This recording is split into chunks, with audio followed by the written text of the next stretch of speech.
Hi, I'm Abby. I have a lot of records, and this is Vinyl Monday.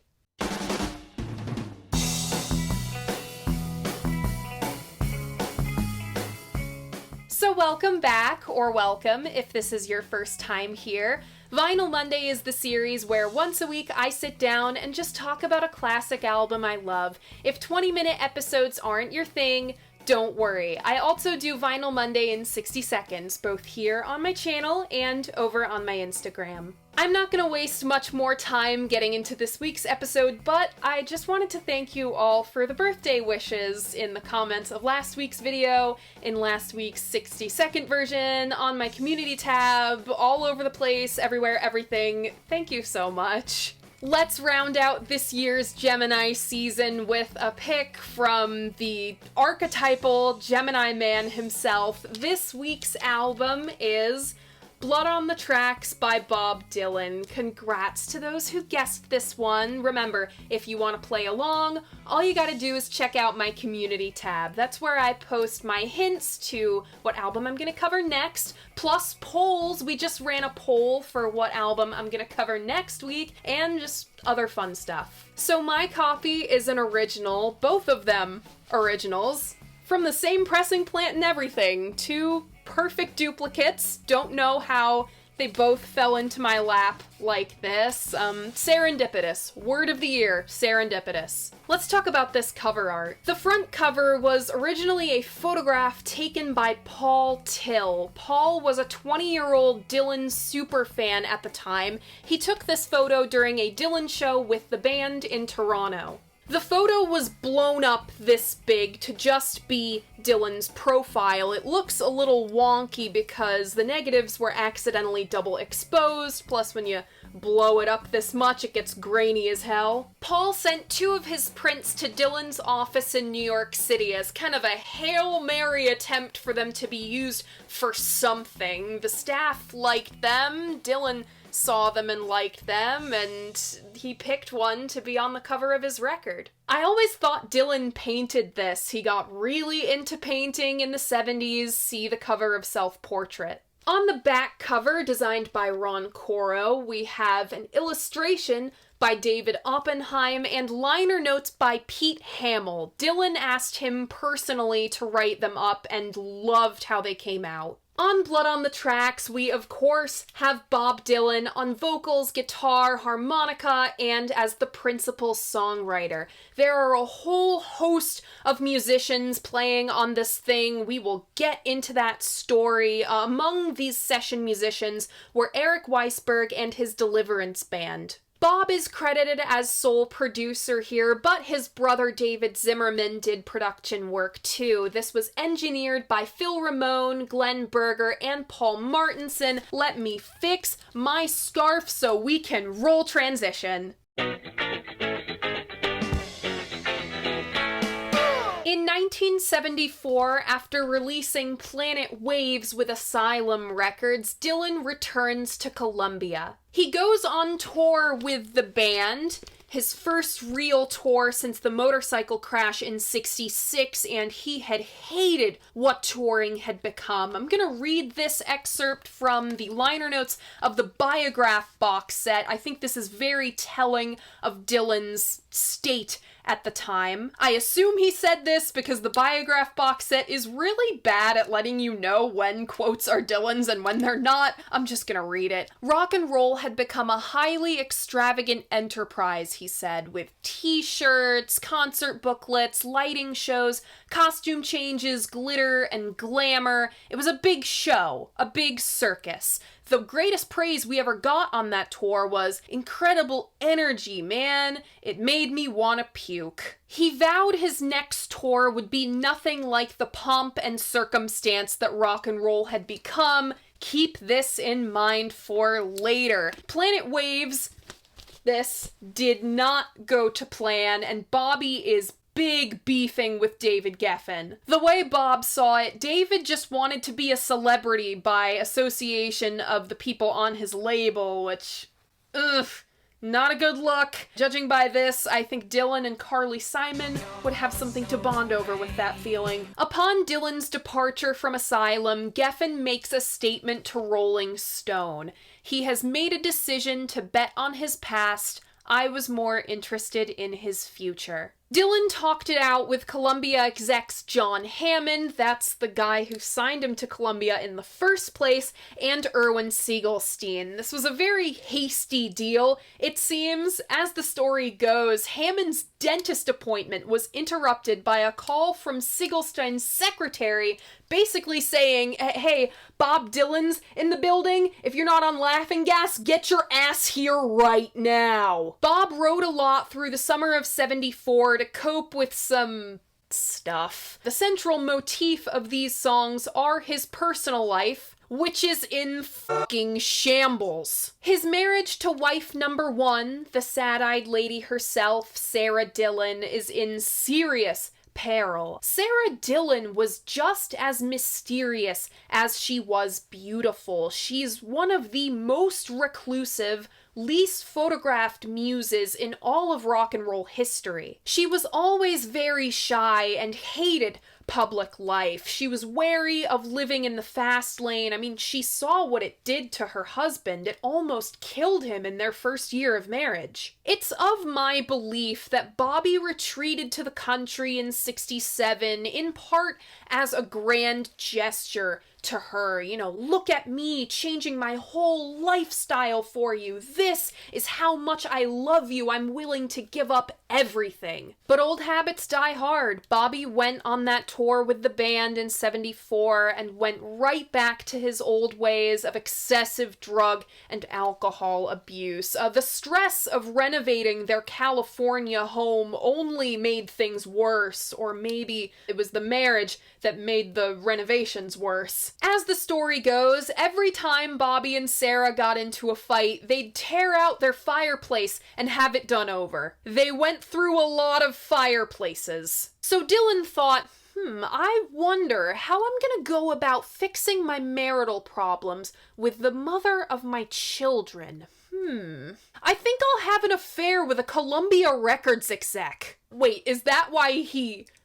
No. Dylan swears up and down that this record is not about the breakdown of his marriage, but like, come on, dude. No one is buying that. Even your kid says this album is about his mom and dad. Whether it inspired Blood on the Tracks or not, Dylan takes to a lot of reading, painting, and writing to cope with the impending divorce. He reads the Anton Chekhov short story anthology Chronicles, and he's taking painting lessons from Norman Rabin, returning to his old stomping grounds in New York. For real, Rabin's studio was right over Carnegie Hall. And Bobby would play Norm his new songs. One of Norm's favorite English words was idiot. So when Dylan was stuck on a line for one of these songs, Norm suggested Idiot Wind. Once the summer's over, Bob takes Idiot Wind and more, all of this forlorn shit, call back,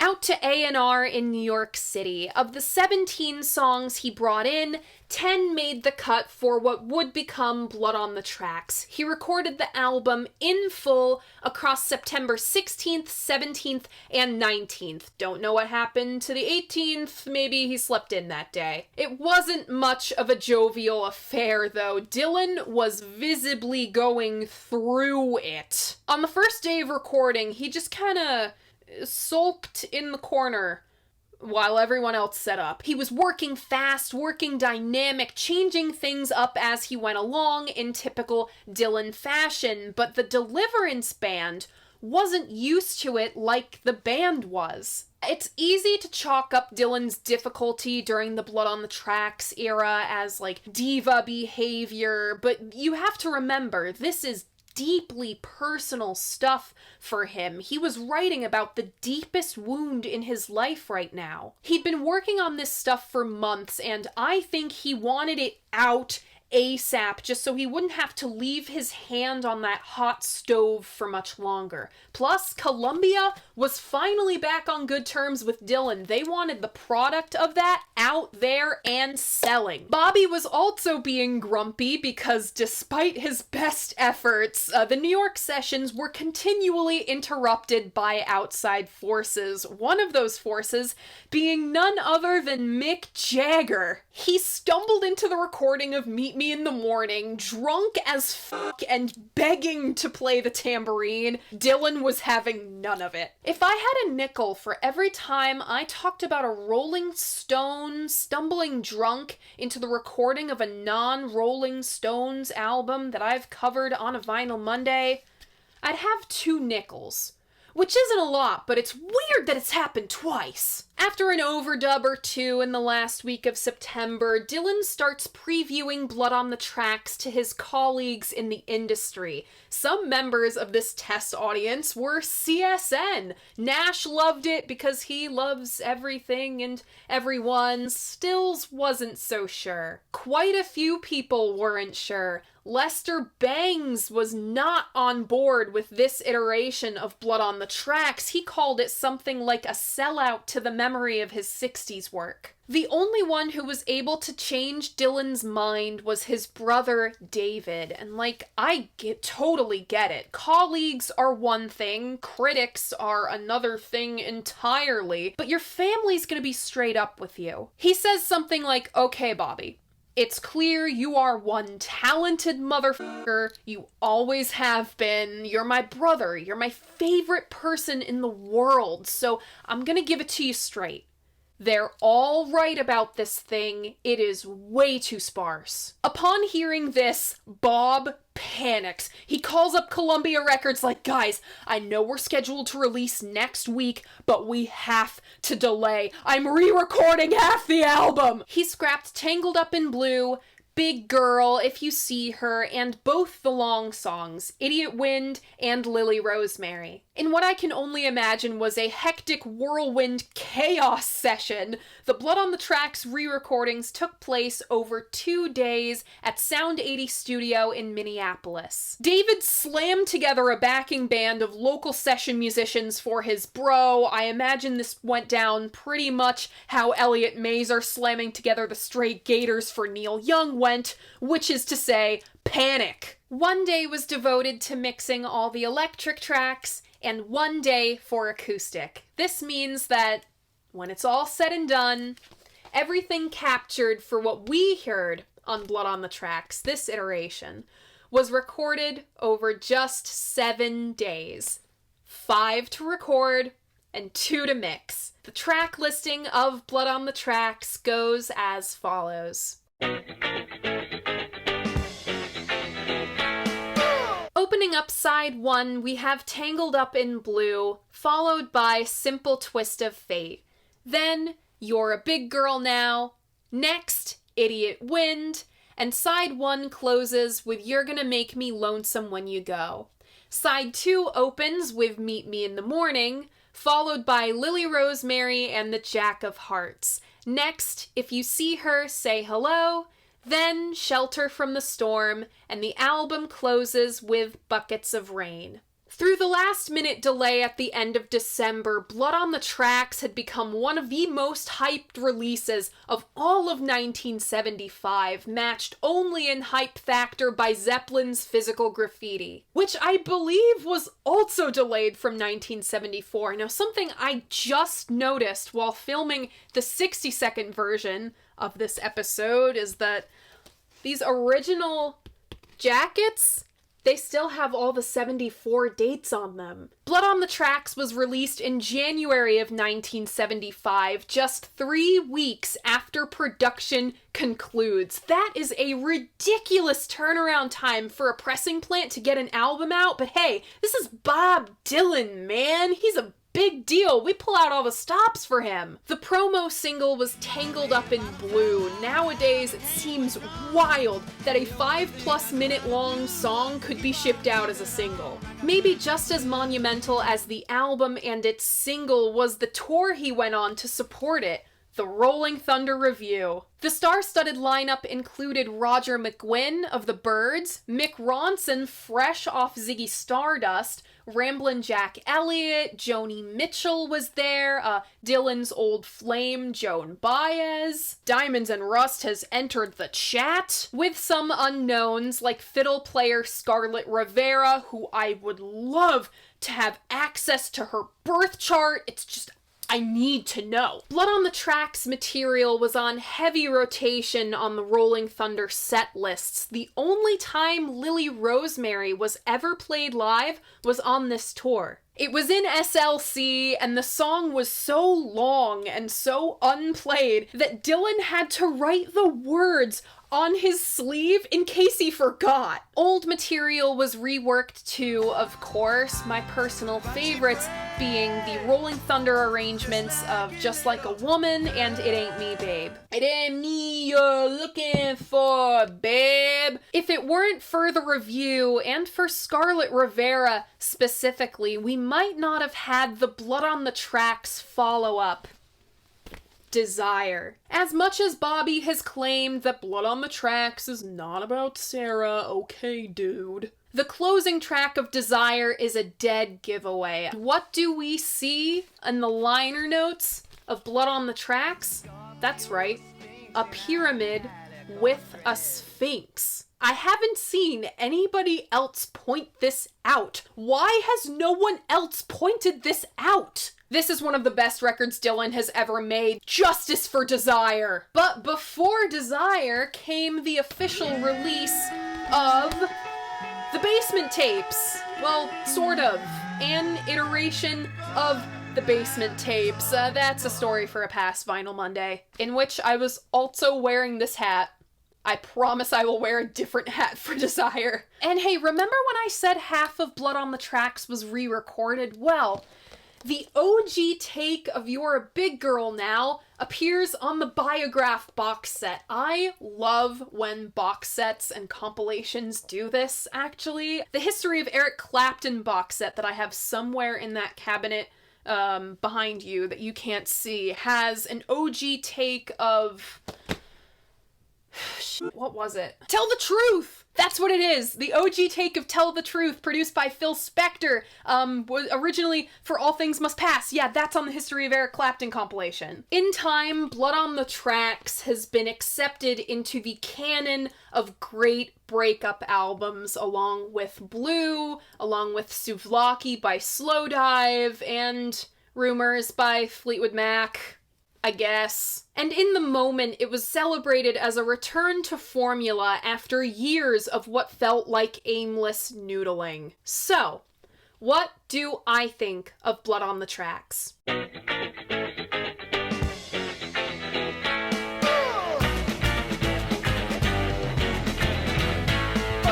Going in, Simple Twist of Fate was my first Dylan song, and Buckets of Rain is in my top 5. First off, I will not be doing a line-by-line, note-by-note analysis of Blood on the Tracks. If I did, we'd be here for fucking hours. Instead, I'll talk the overall journey of Blood on the Tracks and use these songs as checkpoints. The way I see it, the core of Blood on the Tracks is Bob realizing that he's still got a lot of growing left to do. For 10 years, he grew for Sarah, and now he's got to grow for himself again. And that can be a tough adjustment to make. We embark on this strange, uncomfortable journey with Tangled Up in Blue. One could make a whole video on just this song. It is one of the Dylan songs, right? Like a Rolling Stone, Blowin' in the Wind, and this. Since I'm not going line by line, instead I'm evaluating Tangled Up in Blue's spot on the record. Tangled Up in Blue is the story of a man traveling through time, being with other women along the way, but all the while trying to get back to this mythical her with a capital H. This hero's journey, this Odyssey with a capital O, it does remind me of Homer's Odyssey. It's for the first intention set with Blood on the Tracks. Find this mythical her. who is she? I believe the second verse is about Sarah. She was married when we first met, soon to be divorced. That is how Bob and Sarah met. But here's the thing. It's the second verse. The first verse lays out the story of the girl the narrator is trying to find, wondering if her hair was still red. Sarah Dillon never had red hair. She's not the muse of Blood on the Tracks, so I guess in some weird roundabout way, Dylan is right. Dylan has never been about linear timelines. His writing is very surreal, a large cast of characters with everything happening all at once, and yet it all happens in the distant past and in the not-so-distant future. It's why his writing is so timeless. The concept of time falls apart. Then, after Tangled Up in Blue, he slams on the brakes with Simple Twist of Fate. Remember what I just said about Dylan rejecting the linear narrative? Yeah, reject that for the rest of this album. Apparently, under Rabin's teaching, Dylan reevaluated his relationship with time, concurrent to reevaluating his marriage. From this understated, downtrodden moment onward, we embark on a simple tale of losing love and find it again. Simple Twist of Fate is just that. It's devastatingly simple. Dylan holds on to those otherworldly vignettes,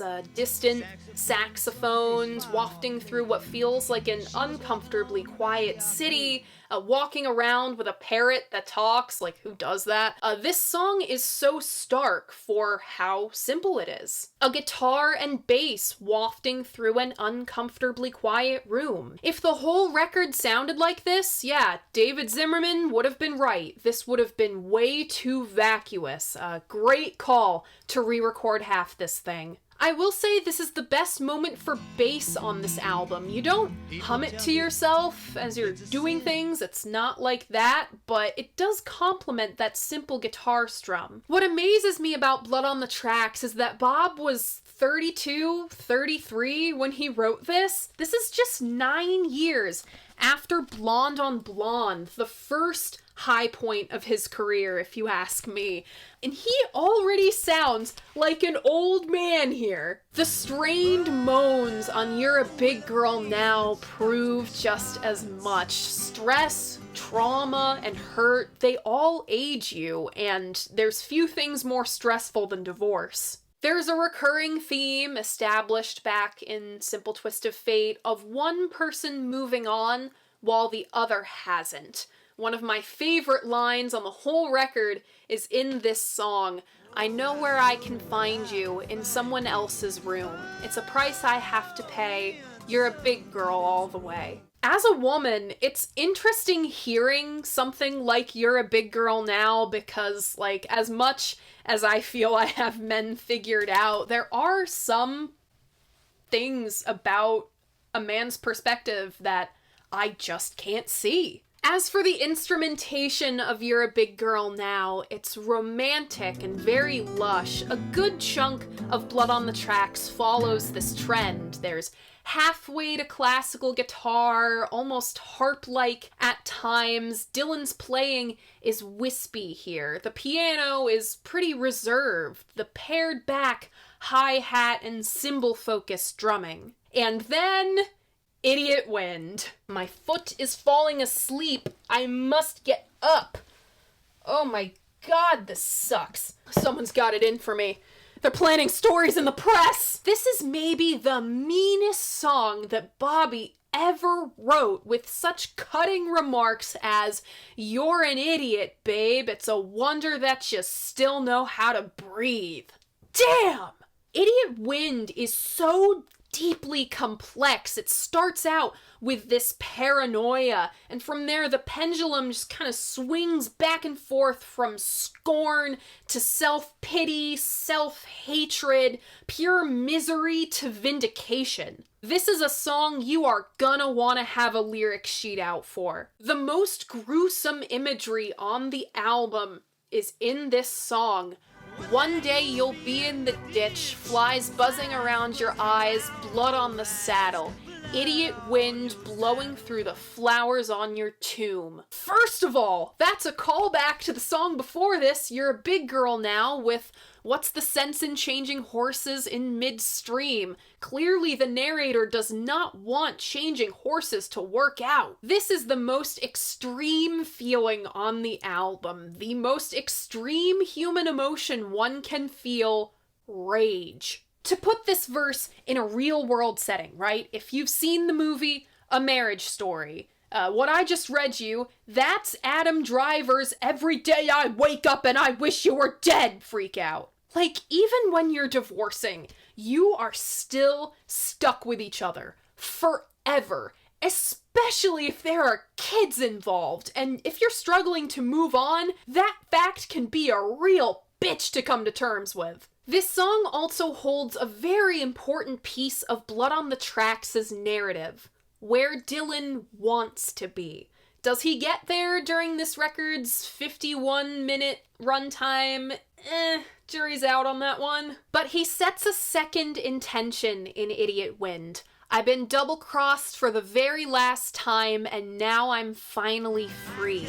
I kissed goodbye the howling beast on the borderline which separated you from me. I know the big songs on this one are Tangled Up in Blue and Shelter from the Storm, but like, Idiot Wind is just better. After this scream till you're red in the face temper tantrum, we need to take a breather. That breather is You're Gonna Make Me Lonesome When You Go. It's a big ol' callback to 60s Dylan. Listening to the cuts like this, I see why Lester Bangs said what he said about the early draft of Blood on the Tracks, you know, when it all sounded like this song. Listen, I may not always agree with the guy, but I do respect him. This one is cheeky. Bob's trying to woo somebody new to try and get his mind off all the shit going on with Idiot Wind over there. Oh, I'm gonna make you give yourself a good talking to? I see what you're doing there. And again, we have red hair cropping up, crimson hair across your face. Meet Me in the Morning is the dark horse of this record. This is such a cool groove. Dylan always wore the blues well. There's a lot of negative space happening on this album, but this song feels full. It's got this searing hot electric guitar lingering in the bottom of the mix, a driving rhythm. This and You're Gonna Make Me Lonesome are the most fun we have on Blood on the Tracks. The Lily Rosemary harmonica solo is fucking cursed. Yeah, I'm gonna need a lot more than a week's time to sit with Lily Rosemary. This is the song I skip on a casual listen. As I fought for my life through this one, as tough of a listen as it was for me, it did help me figure out what's going on with Blood on the Tracks' pacing. Just when Bob starts to let us close to him with songs like Simple Twist of Fate, Idiot Wind, Meet Me in the Morning, he panics and shoves us away, drops the curtain down, and goes back to his old devices, moving through Blood on the Tracks in order. We never get comfortable. Just like he's never getting comfortable, cycling through the full breadth of human emotion day in, day out. The narrator ties up loose ends with his love, as much as he can anyway, with If You See Her. Clearly the narrator hasn't moved on, but he's closing the door for her sake, finally putting her happiness over his. It's a bittersweet send-off, and maybe the most earnest moment here. Then we have another brief segue from Dylan kind of treating this album as his diary with Shelter from the Storm. Another typical winding, weaving, Dylan-esque moment. For some reason, I can't quite put my finger on, this feels like the most comfortable Dylan has felt this entire time. It's cozy. Just him and a guitar and his words, just like how he started out. The album closes with Buckets of Rain, one of my all-time favorite Dylan songs. Sad-Eyed Lady and Visions of Joanna just barely edge this one out for the top spot, though. I find it interesting that he's never performed this song live. My very favorite Dylan tune, Sad-Eyed Lady of the Lowlands, it also hasn't been played live. It makes me wonder about the personal significance of Buckets of Rain to Dill. Hell, he even performed Sarah live on this tour. This, along with You're Gonna Make Me Lonesome, are the two lightest moments on the record.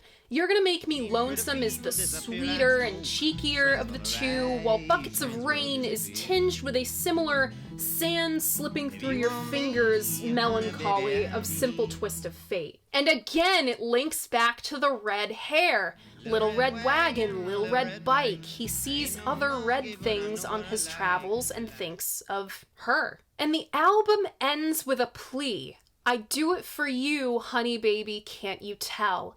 Even after all of this soul-searching, after weathering a hurricane and aging decades in the process, he still needs external validation. So what makes Blood on the Tracks so special? We are so used to hearing Bob sing about stuff that isn't his life. He crafts stark, surreal, and sometimes bizarre vignettes of humanity. Yet as vague as the writing is, it's all still intrinsically linked to where Bob is in his life.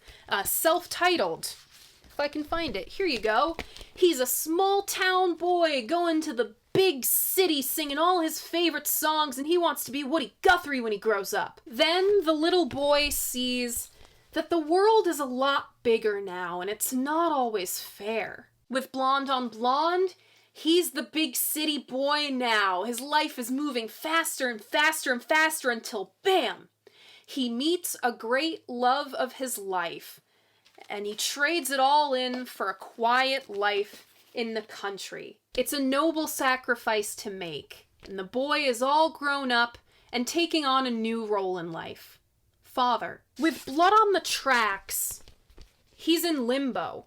He's reevaluating everything he once held as true, from life and love to time and space. Instead of merely observing everything happening at once, with Blood on the Tracks, we are feeling everything at once. It's both romantic and pungent, thin and wily and messy as hell, pulling us in with one hand and pushing us away with the other. With Blood on the Tracks, Dylan bet on his past with a reluctant eye to the future, and it fucking worked. My personal favorites on this one are Simple Twist of Fate, You're a Big Girl Now, Idiot Wind, Meet Me in the Morning, and Buckets of Rain. Remember, if you want to keep up with all of my favorites from all of the Vinyl Mondays, I have a Spotify playlist linked in my description. I update it every week. And that is it. That is arguably the magnum opus of Dylan's 70s period. That was Blood on the Tracks. What do you think of this album? What do you think of this stage in Dylan's career? Leave a comment letting me know. I love hearing what you guys have to say about albums I love. And if you like what I do here, you should like this video and subscribe to my channel. I post new episodes of Vinyl Monday every Monday morning at 11. Thank you so much for watching, and I'll see you guys next week. Bye!